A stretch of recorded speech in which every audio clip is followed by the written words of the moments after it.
మాటలు అంటా ఉండేవారు. కాసేపు నాకు చచ్చిపోతానంటే ఈ మాటలన్నీ గుర్తొచ్చినాయండి నాకు. ఇవన్నీ గుర్తు చేశాడు దేవుడు.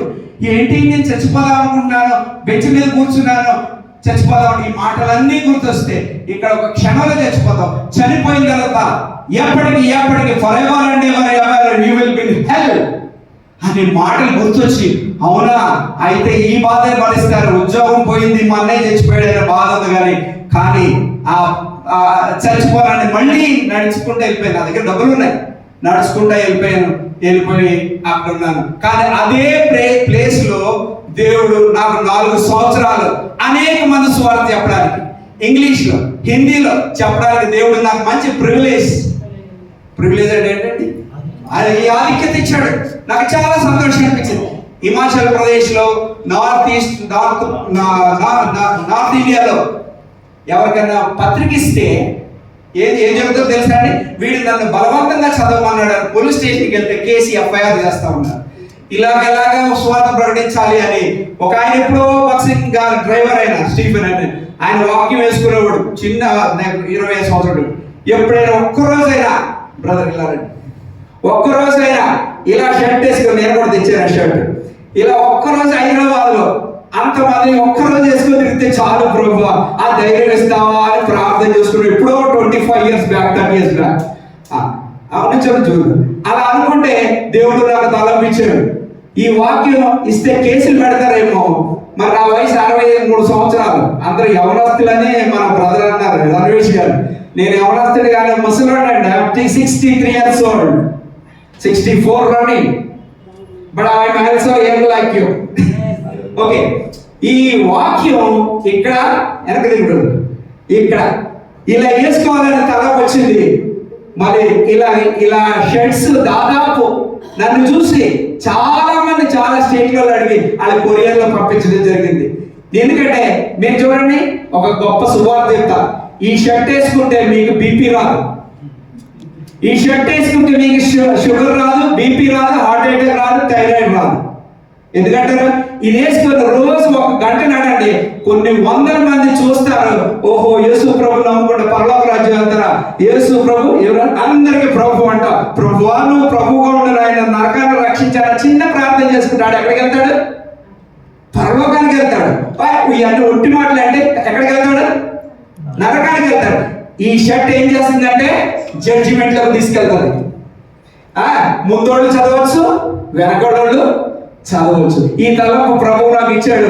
నేను ఒక షర్ట్ మీద రాయించుకున్నాను మొట్టమొదట. ఇప్పుడు దాదాపు 2500 3000 షర్ట్స్, ఇంట్లో ఒక 30 షర్ట్లు ఎప్పుడూ ఉంటాయి నా దగ్గర. అలా వేసుకుంటే ఇప్పుడు నేను అసలు షర్ట్తో ఏ మీటింగ్ వెళ్ళినా చాలా మంది గుర్తుపడతారు. వితౌట్ షర్ట్ చాలా మంది గుర్తుపడతా ఉంటారు. అట్లాగా ఈ షర్ట్ వేసుకొని 1 గంట నడవండి, కొన్ని 100 మంది చూసి రక్షణ పొందొచ్చు, జడ్జిమెంట్లోకి రావచ్చు. రోజు గంట నడిస్తే మీకు థైరాయిడ్ రాదు, బీపీ రాదు, షుగర్ రాదు, హార్ట్ అటాక్ అసలు రాదు. మీ ఆయన రోజు ఒక నిర్ణయం తీసుకున్నారు. మీరు ఏం నిర్ణయాలు తీసుకుంటారు నేను తెలియదు కానీ డిఎల్ మూడీ గారు ఒక నిర్ణయం తీసుకున్నారు. రోజు ఒకరికి సువార్త ప్రకటించాలి. నేను అప్పుడు దాకా నేను భోజనం అన్నాడు ఆయన, డిఎల్ మూడీ గారు. రోజు సువార్త ప్రకటించేవాడు. సరే ప్రభు, నేను కూడా నిర్ణయం తీసుకున్నాను 3 సంవత్సరాల క్రితం, 2.5 సంవత్సరాలు. ప్రతిరోజు ఒకరికి సువార్త చెప్పిన తర్వాత నేను చెప్పేదాకా నేను బ్రేక్ఫాస్ట్ కానీ లంచ్ కానీ తినను ప్రభు అనుకున్నాను. కానీ చాలా కమిట్మెంట్, చాలా కష్టమైంది నాకు. ఒక్కో రోజు ఇంత ఎత్తున్నాడు, ఎవడప్పుడు సువార్త చెప్పాలి, నేను ఆకలి అవుతుంది అయితే తినాలి. ఒక రోజు నేపాల్లో ఉంటాను, ఇంకోసారి ఎక్కడ ఉన్నాను, నేను వేరే ప్రాంతాల్లో ఉన్నాను. కానీ ప్రభు సాయం చేశాడు. ప్రభు ఇంత ఎత్తున్నాడు. యేసు ప్రభు చెప్పి ఒక్కడు కొడితే నేను కింద పడుతున్నాడు, అంత ఎత్తున్నాడు. ఎవరికైనా చెప్తే ఆడలు కూడా తింటారు, సిగ్గు లేదా. పొద్దున కూడా చెప్పాను, వస్తా ఉంటే దారిలో బ్రదర్ ఇప్పుడు బిర్యానీ పెడతాను, బ్రేక్ఫాస్ట్ పెడతాను, తినాలి కదా. మరి సువార్త చెప్పాలంటే రాత్రి ఆవిడ చిన్న పని చేసుకుంటుంది రోడ్డు మీద. ఆయన పో ఎన్నో జనాన్ని తిట్టడం వల్ల ఈరోజే వస్తూ ఉంటాయి. అలాంటివన్నీ లేదు. కొన్నిసార్లు చెప్పడానికి వీలవు. అక్కడ నన్ను చెప్తే నన్ను ఖైమా చేసేస్తారు. ఖైమా కూడా తింటారండి, ఖైమా చేస్తారు. అప్పుడు ఏం చేస్తారంటే షర్ట్ వేసుకొని వెళ్ళిపోతారు. షర్ట్ వేసుకొని వెళ్ళిపోయి చక్కగా తిరిగేసి వస్తాయి. వాళ్ళు చచ్చినట్టు చదవాల్సింది, కళ్ళు మూసుకుంటే యాక్సిడెంట్ అయిపోతుంది.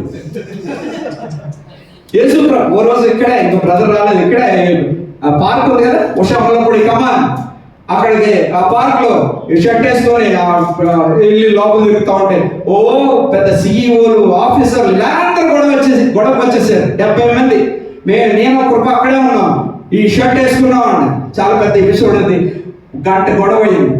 అరే నాతో ఇంత ఎందుకు బోధిస్తారు, పోలీసు కంప్లైంట్ చేయండి 100, వాళ్ళు నన్ను బొక్కలో దొరుకుతారయ్యా, నన్ను కంప్లైంట్ నన్ను ఎంత దెబ్బలాడిపోద్దు. ఇంకో రోజు ఇక్కడే విశాఖపట్నంలో మేము అవికొల్లో ఉన్నాం కొంతకాలం. ఈ షర్ట్ వేసుకొని కుక్కడ వెళ్ళి జేఎన్టీ మీద నుంచి ఆ జగదీర్ రోడ్ వైట్ టువర్డ్స్ జగదీర్ రోడ్ వెళ్తా ఉంటే ఒకడు వచ్చాడు, ఇంజనీర్, బిహెచ్ఎల్ పెద్ద ఇంజనీర్ వచ్చి నాకు అడ్డగా చాలా విషయాలు అడిగిన తర్వాత ప్రభు తెలుసుకుంటున్నాడేమో అని మాట్లాడారు ఒక 20 నిమిషాలు. లాస్ట్ లో అన్నాడు, నాకు ఇప్పుడు యేసు ప్రభు చూపించు, నువ్వు పదులు అన్నాడు. అరే నేనే చూడలేదు, ఆయన ఎలా చూపించినాయా బాబు అనుకున్నాను నేను.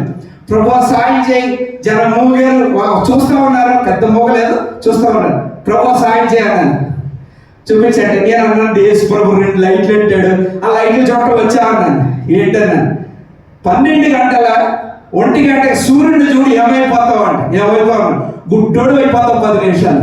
ఆయన పెట్టి లైట్ని చూడటానికి నీ వల్ల కాదు, ఆ దేవాది దేవుడు ఆ పరలోక తండ్రి is the light of the world, ఎలా చూస్తావా అంటే నాకు ఈ కథలు ఏం చెప్పకో నాకు అన్వేష్ యేసు ప్రభు చూపించాడు.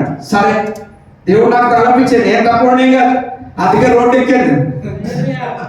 నాకు తలపించి యేసు ప్రభు చూస్తావా అంటే చూస్తా అన్నాడు. నీకు చూపిస్తాను ఇక్కడే కొక్కడపల్లిలో ఆ విషయంలో పడి కమాని కింద చూపిస్తాను. ఓకే నీకు యేసు ప్రభు చూపిస్తాను, ముందు నీకు బ్రెయిన్ ఉందా అన్నాను. ఉంది అన్నాడు. హార్ట్ ఉందా, గుండె హార్ట్ ఉందా ఉందా, 2 ఉన్నాయా ఉన్నాయని నాకు తీసి చూపించు, నాకు డౌట్ నీకు ఆ 2 ఉన్నాయో లేదో. అరే ఎట్లా how can it possible, how can ఎట్లా చూపిస్తాను నేనంటే అది చూపించు, నేను నమ్మక నేను యేసు ప్రభుని చూపెడతా అంటే నా వల్ల కాదు అన్నాడు. నా వల్ల కూడా కాదు, నువ్వు ప్రభు నమ్ముకో, ఒకరోజు చనిపోయిన తర్వాత ఖచ్చితంగా యేసు ప్రభుని చూస్తావు. నేను కూడా చూడలేదు ఆయన, యేసు ప్రభుని నమ్ముకో. అక్కడ ఈ మాట చెప్పా, పాపి అయిన మనుష్యుడు పరిశుద్ధుడైన దేవుణ్ణి చూడటానికి ఈ పాప శరీరంతో వల్ల కాదు. నువ్వు ప్రభు నమ్ముకో, ఒకరోజు ఖచ్చితంగా చూస్తావంటే అప్పుడు వదిలేడండి నన్ను. నేను ఇలాంటి అనుభవాలు ఎన్నో ఉన్నాయి. మొన్న విశాఖపట్నం వెళ్ళాను 2 months back, 1 month back, I think 1 month back, 2 months back Visakhapatnam వెళ్తే అక్కడ ఎక్కడికి వెళ్తే నాకు జనం దేవుడు ఇస్తా ఉన్నాడు. నేను ఇంగ్లీష్లో మాట్లాడుతూ ఉంటాను, ఇంగ్లీష్ లిటరేచర్ కాదు, నేను 10th క్లాస్ తెలుగే, కానీ మాట్లాడి ఈ సికింద్రాబాద్లో మాట్లాడి నాకు ఇంగ్లీష్ కూడా వచ్చింది, హిందీ కూడా ప్రాక్టీస్ అయ్యి ఇలా మాట్లాడుతాను. విశాఖపట్నం సముద్ర వారు జాయ్ మిషన్ వాళ్ళు వచ్చి నాకు ట్రాన్స్లేట్ చేస్తున్నారు. ఆల్రెడీ RSS వాళ్ళు వచ్చారు, అక్కడ 5-6 ఉన్నారు, జెండాలు వేసుకొని ఈ ఆరెంజ్ డ్రెస్ వేసుకొని వచ్చేసారు. అంటే బ్రదర్ వాళ్ళు వచ్చారు, వెళ్ళిపోదాం అంటే వెళ్ళొద్దు, మీరు ఉండండి, ఏమవుతుందన్నాను. వాళ్ళు యూజువల్గా వాకింగ్ చెప్పరు, పాటలు పాడతారు గిటార్ పెట్టుకుని. ఏం కాదు బ్రదర్ ఉండండి అన్న, వాకింగ్ చెప్పాను. మధ్యలో జై శ్రీరామ్ అన్నారు, వీడియో పెట్టారు, అదే కూడా ఉంటుంది, జై శ్రీరామ్ అన్న. ఏం బాగలేదు బ్రదర్, అలాగే వాకింగ్ చెప్పాను. అయిపోయిన తర్వాత బ్రదర్ లెట్స్ ప్రే అన్నాను. బ్రదర్ ఇప్పుడు దాకా వాకింగ్ చెప్పావు, వాళ్ళు విన్నారు, ఇప్పుడు ప్రే చేస్తే కళ్ళు మూసుకుంటే మళ్ళీ కొడతారేమో.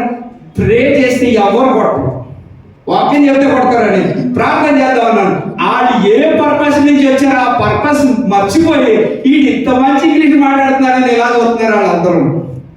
నాకు ఆశ్చర్యం వేసింది, ఎందుకు ప్రభు ఇలా ఆపావు, ఇలా కాపాడుతున్నావు నన్ను అని నాకు ఆశ్చర్యం వేసింది. మన సుధాకర్ టీం వాళ్ళు వెళ్తాను కుక్కడపల్లి వచ్చాడు, ఆల్రెడీ అక్కడ అందరూ గ్యాదర్ అవుతున్నారు, ఫోటోలు తీస్తున్నారు. సుధాకర్ అన్నాడు, అన్న దయచేసి వాళ్ళందరూ ఫోటో తీస్తున్నారు, గొడవ ఉంది, దయచేసి వీళ్ళు మూవ్ టు JNT అన్నారు. మళ్ళీ JNT దగ్గరకు వచ్చి వాకింగ్ చెప్పి వెళ్ళాం. ఇప్పుడు చాలా మంది నాకు కాల్ చేస్తున్నారు, అన్న మీ టీంలో నేను జాయిన్ అవుతా, నేను వస్తా అన్నారు. నేను అన్నాను ఇక మీద ఎవరు రావద్దు, 5-6 కంటే ఎక్కువ మంది వచ్చేయడం వల్ల అవి జనాలు ఇరిటేట్ అయిపోతున్నారు, దయచేసి రావద్దు. ఇందాక మన బ్రదర్తో చెప్తా ఉన్నారు, ఆయన టీం వస్తే ఏం పేరు మహేష్ వాళ్ళ టీం వస్తే 20-30 మంది వస్తారు. బ్రదర్ 20-30 మంది రావద్దు, కానించి 5-6 రండి, ఎక్కువ మంది వస్తే ఇరిటేషన్ గొడవలు అవుతున్నాయని చెప్పాను. అందువల్ల చాలా జాగ్రత్తగా సువార్త సేవ చేద్దామండి. ఆ భారం మీకు అందరికి ఇచ్చాడు, నాకు కూడా ఇచ్చాడు. మీరేం భయపడద్దు, ఒక భయం ఉంటుంది ఇక్కడ ఉన్న వాళ్ళందరికీ. రోడ్డు మీద చెప్తే ఏమవుతుందో, ఏ గొడవ పెడతారు. ఒక మాట దయచేసి అందరూ చెప్పండి నాతో పాటు, మీ తల వెంట్రుకలన్నీ లెక్కించబడి ఉన్నవి. ఇంగ్లీష్ లో చెప్పడం మంచి బాగుంటుంది. All your hairs are counted, numbered. One hair also will not fall down without my Jesus Christ permission. సత్యమా అబద్ధమా చెప్పండి. ఎవడన్నా యోనా బాబుని కొట్టాలంటే ముట్టుకోవాలంటే అక్కడ ముందు దేవదూతలు ఉంటారు. నాకు దేవుడి దగ్గర నుంచి పర్మిషన్ ఉంటే కానీ ఎవడ చెయ్యగలిగాడు. నన్ను కాదు, మిమ్మల్ని కూడా. The moment you believe Jesus Christ, ఎప్పుడైతే నువ్వు నమ్ముకుంటావో నీకు ఇమ్మీడియట్ గా వచ్చేది ఏంటి తెలుసా అండి? దేవదూతలు ప్రొటెక్షన్ ఇస్తారు. చచ్చిపోయేంత వరకు ప్రొటెక్షన్ ఉంటుంది మనకి. అందువల్ల ఏమి భయపడద్దండి. సిటీలో చేస్తున్నాం, రోడ్స్ అన్ని ఏమంటారు, సువార్తకు అన్ని కూడా క్లోజ్ అయిపోయింది. ఇండియాలో క్లోజ్ అయిపోయింది, ఇప్పుడు హైదరాబాద్ లో క్లోజ్ అయిపోయింది, మేము సికింద్రాబాద్ లో కూడా క్లోజ్ అయిపోయింది. 2 నెలల నుంచి అక్కడ ఏమీ చేయట్లేదు. అక్కడ గొడవలు జరుగుతున్నాయి. పోలీసులు చెప్పారు, ఇన్ని కంప్లైంట్లు ఉన్నాయి మీ మీద, ఇంత ఫైల్ ఉంది మీ మీద, ఇన్ని కంప్లైంట్లు ఉన్నాయి, ఆపండి అన్నారు. నేను అట్లేదు. ఈ మధ్యనే నేను ఊరు వెళ్ళాను. మొన్న ఈ మధ్య 2 సార్లు మన సహోదరుడు ఫోన్ చేశారు, అన్న వెళ్దాం బాబా, అక్కడ పోలీసులు వస్తున్నారు అంటే నేను చూసుకుంటాను అన్నా. ఓకే, పోలీసులు వస్తే నాకు అంత ధైర్యం లేదు, నాకు 63 సంవత్సరాలు, నా ఓపిక లేదు. ఆయన ఎవరైనా వస్తే నీ పేరు చెప్తా, నువ్వు వెళ్ళు, ఎక్కడ మేము వస్తాం అన్నా. నువ్వు రండి, నేను చూసుకుంటా అన్నాడు. చాలా రోజులు 2 నెలల తర్వాత వాకింగ్ చెప్పడం మొదలెట్టాం, పాట పాడటం మొదలెట్టాం. అక్కడ పోలీసులు అక్కడే ఉన్నారు. ఆ ఇన్నోవా గారు అక్కడే నడుస్తూ ఉంది. వస్తారేమో, అరెస్ట్ చేస్తారో ఏదో చేస్తారని చూస్తా ఉన్నాం. మమ్మల్ని రక్షించడం ఎవరండి? ఈయన కాదు, దేవుడే. ఆయన లోతులతో రక్షించాడు. ఎందుకు పోలీసులు రాలేదు? నిన్న వెళ్ళాం, మళ్ళీ నిన్న శుక్రవారం కదా, శుక్రవారం వెళ్ళాం. శుక్రవారం కూడా ఎవరు రాలేదు. అందువలన ఈ నరకం నుంచి తప్పించబడాలంటే ఏంటండి మార్గం? యేసు ప్రభువే. నరకం గురించి బైబిల్లో 162 సార్లు ఉందని చెప్పండి. ఎన్నిసార్లు ఉంది? 162 సార్లు ఉంది నరకం గురించి. 70 సార్లు యేసు ప్రభువే చెప్పాడు. నాకు చాలా మంది చెప్పారు, ఆ నరకం గురించి చెప్పొద్దు, ఆ తీర్పు గురించి చెప్పొద్దు అన్నారు. యేసు ప్రభువే చెప్పాడయ్యా, నేను చెప్పకపోతే నేనేం చేయను? ప్రేమ గురించి చెప్పాలంట, కృప గురించి చెప్పాలంట. ఎక్కడికి వెళ్తారో ప్రేమతో? నరకం నుంచి తప్పించబడాలంటే నేను రైలు పట్ట కింద తలగా పెట్టుకుని సద్దాం అనుకున్నామండి. ఆ నరకం గురించి చెప్పిన ఆ పాస్టర్ ఎవరు నాకు తెలియదు. చిన్నప్పుడు అన్నాను నేను. ఆ మాటలు నాకు గుర్తొచ్చినాయి. ఇలాగ నా మాటలు అయితే గుర్తు రావాలని మైక్ కొనుక్కోవాలని 8,500 రూపాయలు పెట్టి మైక్లో చెప్పడం మొదలుపెట్టాను. కొన్నిసార్లు మైక్ పర్మిషన్ చిన్న మైకులు కొనుక్కున్నాను. ఆయన చేసుకొని చాలా చోట్ల ప్రకటించడం మొదలెట్టాను. అందువలన ప్రకటిద్దాం, మనం అందరం ప్రకటిద్దాం లేదండి? దయచేసి అందరూ ప్రార్థన చేయండి, నా కొరకు కూడా ప్రార్థన చేయండి. మరి సమయం కొద్దిగా ఉంది, ఇంకా నాకు మాట్లాడే వాళ్ళు చాలా మంది ఉన్నారు. అందువలన మాకున్న ఇంకొకటి, ఇప్పుడు మీడియా ఫ్రీగా ఉంది, ఫ్రీగా మీరు పోస్టులు పెట్టుకోవచ్చు, చక్కగా చెప్పుకోవచ్చు. నేను ఎవరు వీడియో తీసుకుని నాకు పెద్ద వీడియోలు రావు, కొంచెం ఫేస్బుక్లో పెడతా. నా వేరే వీడియోలు చూసి దాదాపు 1 కోటి మంది పైగా చూశారండి నన్ను. వేరే వాడు ఒక ఆయన ఛానల్లో 70 లక్షల మంది చూశారంట. ఆయన చెప్తా ఉంటాడు, హైయెస్ట్ నాదానికంటే మీకు ఎక్కువ చూస్తున్నారు అన్నాను. షర్ట్ వేసుకున్నాను అందులో.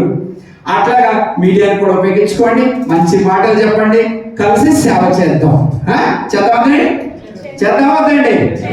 Right, thank you so much. God bless you.